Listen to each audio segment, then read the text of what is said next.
नमस्कार, मी doctor Vijaya Thakre Nandurkar from Nandurkar hospital Pauni district Bhandara. आज परत आपण एका हेल्थची समस्या जी खूप कॉमन आहे याच्यावर आज आपण बोलणार आहोत आणि ती म्हणजे हेअर फॉल म्हणजे केस गळणं। अनेक पेशंट याच्यापासून त्रस्त आहेत। बघा, आमच्याकडे भरपूर पेशंट येतात केस गळण्याचे, जे परेशान आहेत की मॅडम आमचे खूप केस गळतात, आम्ही असे थोडं जरी हातात घेतलं तरी पूर्ण हातामध्ये सगळेचे सगळे निघून येतात, एकदम हँडफुल्स त्यांना हेअर फॉल असतं। काही जणांना टक्कल पडायला लागतं, काही जणांना फक्त पॅचेसमध्येच टक्कल पडते, कोणाकोणाची जी हेअरलाईन आहे ही मागे मागे जाते, कोणाला या साईडने टक्कल असते तर कोणाला मधातून असते, कोणाला या वर्टेक्सवर एक्झॅक्टली असते, कोणाकोणाला फक्त गोल गोल पॅचेस ज्याला आपण ॲलोपेशिया एरियाटा म्हणतो किंवा मराठीत ज्याला उंदरी लागणं म्हणतो तो पण एक प्रकार हेअरफॉलमध्ये येतो, पण तो सुद्धा खूप कॉमन आहे। पण आपण नॉर्मली जेव्हा पेशंट येतात सांगतात की आम्ही जेव्हा डोकं धुतो तेव्हा खूप केस गळतात, किंवा कोणी तेल लावतं तेव्हा पूर्ण अशा हाताला येतात, लागून येतात, कोणी हात असं ओढलं तरी सगळेचे सगळे केस निघून येतात। तर वेगवेगळ्या प्रकारमध्ये वेगवेगळे रिझन त्याचे आहेत बघा, आणि काय त्याचे कारणं आहेत हे आपण आज बघू। कारण खूप पेशंट खूप कॉमन झालेलं आहे, आपल्याला घरोघरी पेशंट हेअरफॉलचे बघायला मिळतात। घरोघरी पेशंट आहे ज्यांना केस गळण्याचा त्रास आहे, मग ते फिमेल असो किंवा मेल पेशंट असो, दोन्हीसुद्धा, आणि लहान मुलं असो किंवा मोठ्या एजमधले असो, कुठल्याही एजमध्ये हेअरफॉलचं प्रमाण खूप वाढलं आहे। छोटे छोटे लहान लहान मुलांनासुद्धा पॅरेंट्स आमच्याकडे घेऊन येतात ज्यांना खूप सिव्हिअर हेअरफॉलचा प्रॉब्लेम असतो। डोकं धुतलं, टॉवेलने पुसायला गेलं की टॉवेलला खूप सारे केस त्या मुलांना लागलेले असतात, असे पॅरेंट्स कंप्लेंट करतात। तर अशासाठी काय रिझन आहे हे बघू आपण। तर सगळ्यात मोस्ट कॉमन कॉज आहे की आपल्या रोजच्या दैनंदिन आहारामध्ये, जीवनामध्ये जे खाण्यापिण्यामध्ये सवयीमध्ये चेंजेस झालेले आहे त्याच्यामुळे सुद्धा तुम्हाला हेअरफॉल होऊ शकते।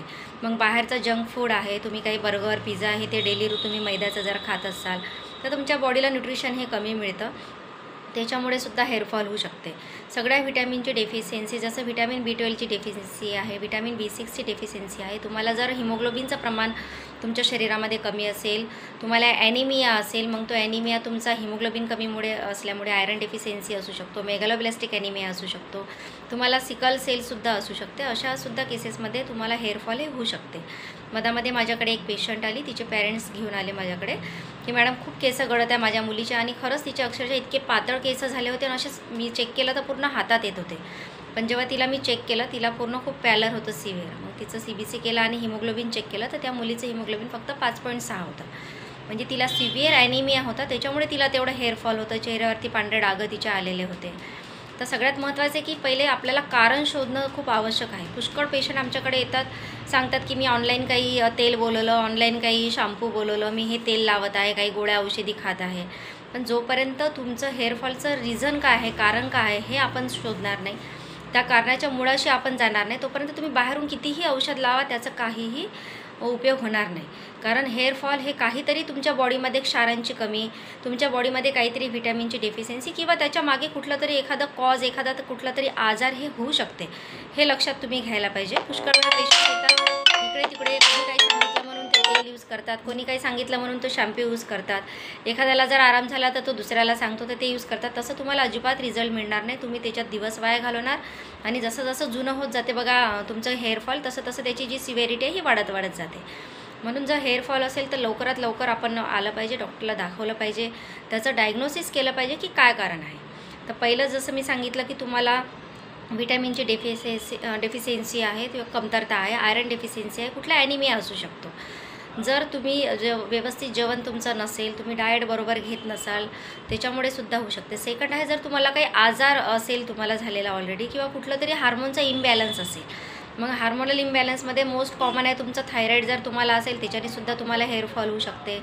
जर प्रेग्नन्सीमध्ये जसा हार्मोन चेंज होतात तर ड्युरिंग प्रेग्नन्सीसुद्धा होतं। आफ्टर चाइल्ड बर्थ म्हणजे डिलेव्हरीनंतर पोस्टमॉर्टम हेअरफॉल खूप कॉमन आहे, तुम्ही सर्वांनी ऐकलेलं असेल की आफ्टर डिलेव्हरी जसं पुष्कळ लेडीज आमच्याकडे येतात, आपण म्हणतो, कंप्लेंट करतो की बाळ जसं हसते तसं केस गळतात म्हणून, तर आफ्टर पोस्टमॉर्टमसुद्धा तुमच्या शरीरामध्ये होणारी जी डेफिशियन्सी क्षारांची कमी आहे त्याच्यामुळे सुद्धा केस गळू शकतं। थायरॉईड आहे, PCOD आहे, डायबिटिक जर तुम्हाला शुगर असेल तर त्याच्यामुळे सुद्धा हेअरफॉल हा होऊ शकतो।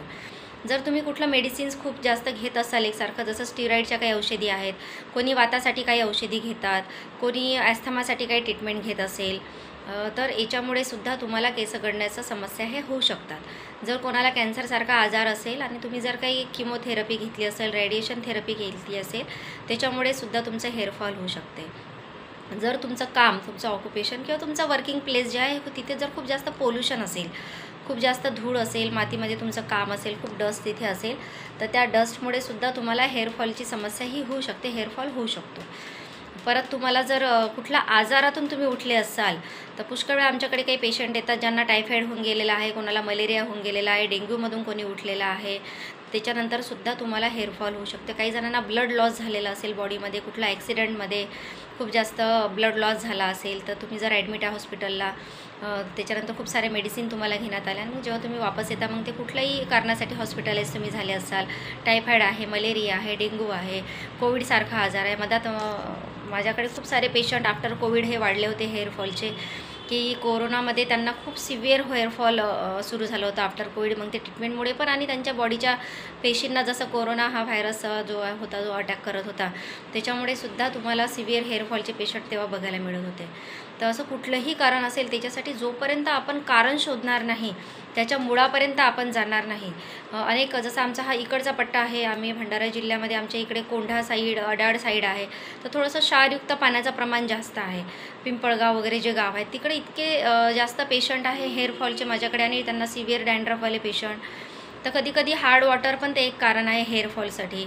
मग तुम्हाला डॅन्ड्रफमुळे सुद्धा केस गळू शकतात. जर तुम्हाला स्काल्पचं सोरियासिस असेल, सोरियासिससारखा आजार असेल, तुम्हाला स्काल्पमध्ये इचिंग असेल, काही पांढरी कोस निघत असेल, खट्टी पकडत असेल, त्याच्यामुळे सुद्धा तुम्हाला केस गळू शकतात. तुम्हाला जर काही डोक्यामध्ये फंगल इन्फेक्शन असेल तर फंगल इन्फेक्शनमुळे सुद्धा तुम्हाला केस गळण्याचा प्रॉब्लेम होऊ शकते. पुष्कळ पेशंट आमच्याकडे येतात ज्यांना रिंगवर्म आहे, खूप डोक्यात खाजवते, त्यांना खट्टी पकडते, कोस निघते आणि तिचे केस हे निघून जातात. तर कुठलं फंगल इन्फेक्शन असेल तर त्याच्यामुळे सुद्धा होऊ शकते. म्हणून सगळ्यात महत्त्वाचं आहे पहिले कारण शोधणं की काय रिझन आहे केस गळण्याचं, आणि त्याच्यानंतर मग आपल्याला ट्रीटमेंट द्यावं लागतं. आणि कुठलंही कारण असेल तर होमिओपॅथिक मेडिसिन एकदम बेस्ट. आता 20 वर्षाच्या प्रॅक्टिसमध्ये एवढे पेशंट हेअरफॉलचे, म्हणजे काही पेशंट माझ्याकडे, आता मधात एक अकोटचे पेशंट होते माझ्याकडे की पूर्ण केस त्या ताईचे गेलेले होते, म्हणजे अक्षरशः त्या स्कार्फ बांधून यायच्या, त्यांना केस सायकोसोशल त्यांना प्रॉब्लेम होतो, कुठे 4 लोकात जाण्यामध्ये त्यांना आपल्याला कमीपणा वाटतो, मग तर कंटिन्यू त्या स्कार्फ बांधून राहायच्या. आणि आता त्यांचे हेअर इतके छान ग्रो केले आहे, छान मोठे केस झाले, छान वेणी ते घालतात, इतके छान रिझल्ट होमिओपॅथिक मेडिसिनचे आहे. पेशंट अनेक येतात जे 3-3 वर्षापासून, 2-2 वर्षापासून ट्रीटमेंट घेत आहेत, इकडे तिकडे या डॉक्टरकडे त्या डॉक्टरकडे सांगतात, थकून जातात मेंटली, फिजिकली सुद्धा आणि आर्थिकदृष्ट्यासुद्धा पेशंट थकून जातो आणि आजार हा फिजिकली हा वाढत जातो. तर homeopathy without any side effect तुमचं कारण शोधून त्याच्या मुळाशी जाऊन वर्क करतं आणि खूप चांगले रिझल्ट्स औषधांचे आहे. फक्त तुम्हाला औषधी कारण हे काही ताप, सर्दी, खोकला नाही आहे की इंजेक्शन तुम्ही गोळ्या काही घेतल्या आणि लगेच आपल्याला आराम झाला म्हणून 2-3 दिवसामध्ये. याच्यामध्ये जी झीज झाली आहे ती भरून काढण्यासाठी डॉक्टरला जवळपास 2 ते 3 डोस 1 ते 1.5 महिना द्यावा लागतो. त्याच्यामध्ये तुम्हाला पूर्ण केस गळणं बंद झालं पाहिजे, सगळ्यात महत्त्वाचं आहे. जे गेले आहेत ते केस तुमचे आले पाहिजे आणि त्याची ग्रोथ ही झाली पाहिजे. म्हणून आम्ही कोर्स सांगतो पेशंटला की सगळ्यात महत्त्वाचं आहे की तुमचे केस गळणं बंद झालं पाहिजे, दुसरं जे गेले आहे ते नवीन केस आले पाहिजे आणि त्याची ग्रोथ झाली पाहिजे, म्हणजे ते चांगले स्ट्रॉंग मजबूत तुम्हाला हेअर येऊ शकतात. काही जण परमनंट स्ट्रेटनिंग म्हणा किंवा परमनंट हेअर कलर करतात, तर ज्याच्यामध्ये खूप सारे केमिकलचा वापर होतो, त्याच्यामुळे सुद्धा केस गळतात. असे अनेक माझ्याकडे पेशंट आहे ज्यांना पूर्ण पॅचेसचे पॅचेस हेअरफॉल झालेला आहे आफ्टर परमनंट हेअर कलर्सनी वगैरे, त्याचेसुद्धा साईड इफेक्ट असतात. म्हणून कुठलंही केमिकलयुक्त काही तुम्हाला कॉस्मेटिक्स म्हणा किंवा कुठलं केसांसाठी काही यूज करायचं आहे तर योग्य डॉक्टरच्या सल्ल्यानेच तुम्ही ते यूज करायला पाहिजे आणि डॉक्टरला विचारूनच आपण स्किनसाठी म्हणा, हेअरसाठी कुठलंही ट्रीटमेंट हे डॉक्टरच्या सल्ल्याने घ्यायला पाहिजे. म्हणून असं कुठलाही प्रॉब्लेम तुम्हाला हेअरफॉलचा असेल तर लवकरात लवकर त्याचं डायग्नोसिस, त्याचं परफेक्ट निदान करून घ्या आणि लवकरात लवकर औषधीही होमिओपॅथीचं ट्रीटमेंट तुम्ही सुरू करू शकता. तुम्ही आमच्याशी संपर्क करू शकता किंवा तुम्ही केव्हाही येऊन भेटू शकता. तर धन्यवाद, थँक्यू. हेल्दी आणि मस्त राहा, स्वस्थ राहा. थँक्यू.